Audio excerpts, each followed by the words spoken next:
মারাত্মক জ্বর, সর্দি, কিন্তু এইখানে আমি ছেড়ে দিলে কিন্তু সর্দিটা হচ্ছে ইম্পর্টেন্ট হয়ে যায়। চেষ্টা করা হামাগুড়ি দেওয়ার হবে। চলো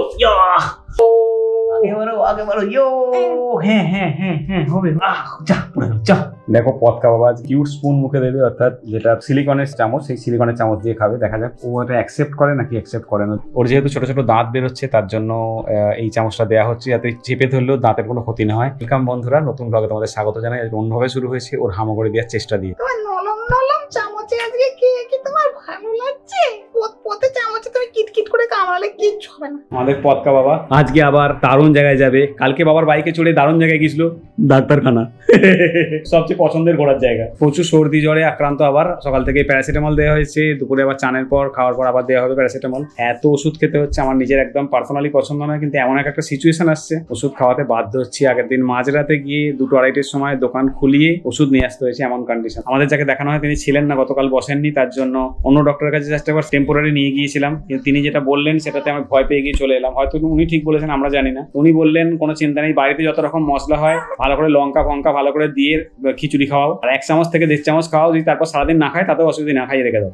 তো ব্যাপারটা একটুখানি হজম হয়নি আর কি আমাদের, তাই জন্য ওখান থেকে চলে এলাম। যেটা খাচ্ছিল ওষুধ সেটাই খাচ্ছে। আমাদের যে ডক্টরকে দেখানো হয় তাকেই দেখাবো। এটা পুরোপুরি যাকে দেখানো হয় তার সঙ্গে একটা আন্ডারস্ট্যান্ডিং এর ব্যাপার। হয়তো উনি ঠিকই বলেছেন, কিন্তু আমাদের ডক্টর বলেছেন এখন চিনি নুনটা একদম অ্যাভয়েড করতে। উনি বলেছেন নুন চিনি সব দিয়ে ভালো করে খাও, এবং তোমরা বাড়িতে যে মশলা খাও সেই মশলা দিয়ে খাও, তবে কেনা মশলাও দাও, কোনো ক্ষতি নেই। লঙ্কা দাও ভালো করে, তবেও সর্দি সারবে। এটা মানে বুঝতে পারিনি ঠিক। বলছে ঝালের জন্য যদি 1 চামচ না খায় কোনো ক্ষতি নেই, সারাদিন কিছু না খেলেও ক্ষতি নেই। থাকতে পারবো না হয়তো এভাবে আমরা, হয়তো ওনার প্রসেস ঠিক আমরা জানি না, হতেই পারে। উনি তো স্বাভাবিক, উনি ডাক্তারবাবু, উনি অনেক ভালো জানেন। কিন্তু আমরা ভাবলাম ঠিক আছে, আর একদিন কষ্ট করে থেকে গিয়ে আমাদের যাকে ওকে দেখাই তাকেই দেখানো হবে। দেখা যাক উনি কি বলেন।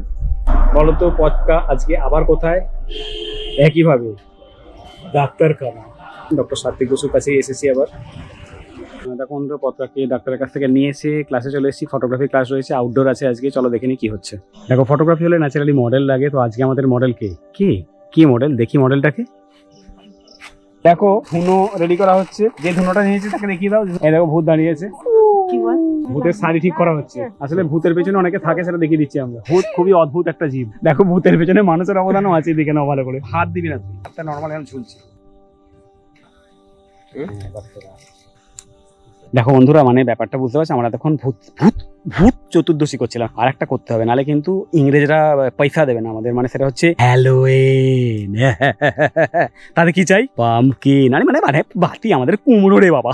এটা কুমড়ো বসে দেবো সামনে একখানা, ব্যাস। ভূত থাক না থাক তাহলেই হয়ে যাবে হ্যালোইন নাইট। চলো দেখে নি কি করে হচ্ছে হ্যালোইন। মানে পট করে নামি। ভূতের হাল দেখ। ওরে দাঁড়া রে।